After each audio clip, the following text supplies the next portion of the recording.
On Christmas Eve, many years ago,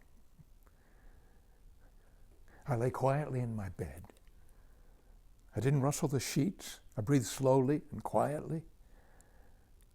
I was listening for a sound a friend told me I'd never hear, the ringing bells of Santa's sleigh. "There is no Santa," my friend said. But I knew he was wrong. That night, I did hear sounds, but not of ringing bells. It was the sound of hissing steam and squeaking metal. I looked through my window and saw a train standing perfectly still in front of my house.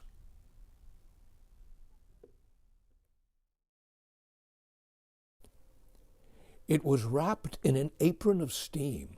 Snowflakes fell lightly around it. A conductor stood at the open door of one of the cars. He took a large pocket watch from his vest, then looked up at my window. I put on my slippers and robe. I tiptoed downstairs and out the door. "All aboard!" the conductor cried out, and I ran up to him. "Well," he said, "are you coming?" "Where?" I asked. "Why, to the North Pole, of course," was his answer. "This is the Polar Express." I took his outstretched hand, and he pulled me aboard. The train was filled with other children, all in their pajamas and nightgowns. We sang Christmas carols and ate candies with nougat centers as white as snow. We drank hot cocoa as thick and rich as melted chocolate bars. Outside, the lights of towns and villages flickered in the distance as the Polar Express raced northward. Soon, there were no more lights to be seen. We traveled through cold, dark forests where lean wolves roamed and white-tailed rabbits hid from our train as it thundered through the quiet wilderness. We climbed mountains so high it seemed as if we would scrape the moon, but the Polar Express never slowed down. Faster and faster we ran along, rolling over peaks and through valleys like a car on a roller coaster. The mountains turned into hills, the hills to snow-covered plains.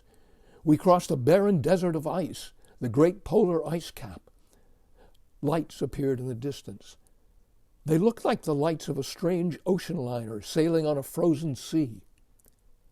"There," said the conductor, "is the North Pole." The North Pole. It was a huge city standing alone at the top of the world, filled with factories where every Christmas toy was made. At first, we saw no elves. "They are gathering at the center of the city," the conductor told us. "That is where Santa will give the first gift of Christmas." "Who receives the first gift?" we all asked. The conductor answered, "He will choose one of you." "Look!" shouted one of the children. "The elves!" Outside, we saw hundreds of elves. As our train drew closer to the center of the North Pole, we slowed to a crawl.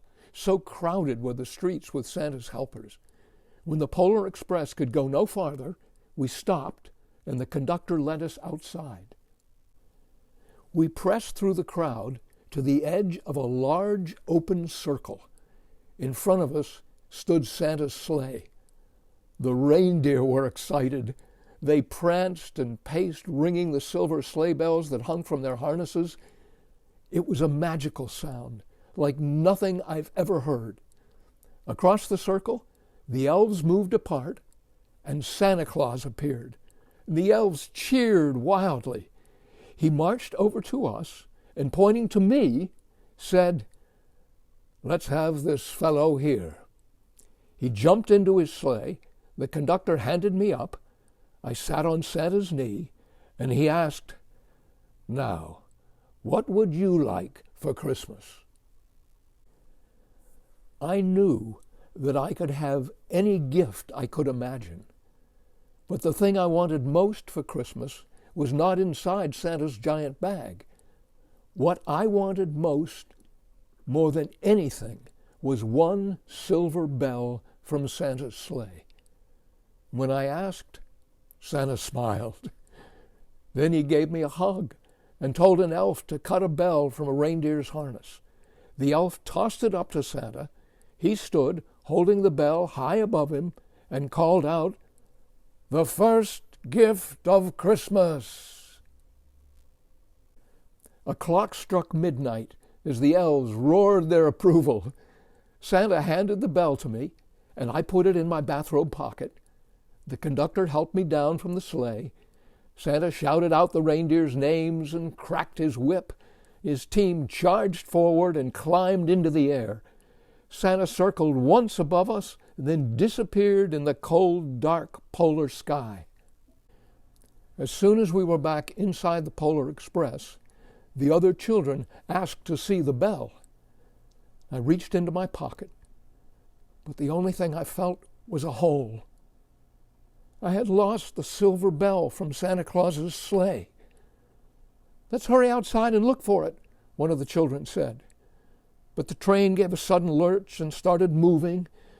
We were on our way home.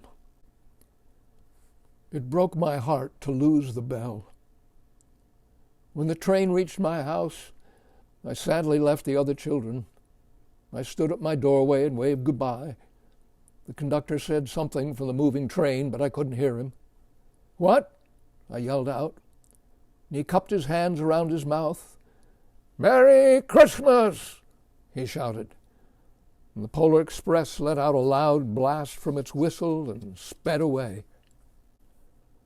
On Christmas morning, my little sister Sarah and I opened our presents.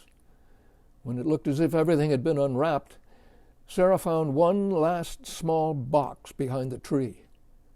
It had my name on it.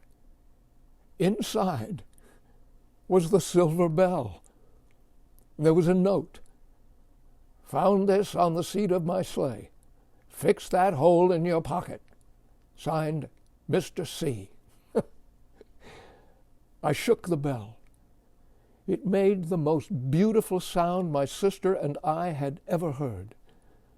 But my mother said, "Oh, that's too bad." "Yes," said my father, "it's broken."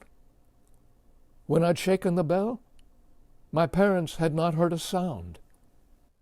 At one time, most of my friends could hear the bell. But as time passed, it fell silent for all of them. And even Sarah found one Christmas that she could no longer hear its sweet sound. But though I've grown old, the bell still rings for me, as it does for all who truly believe.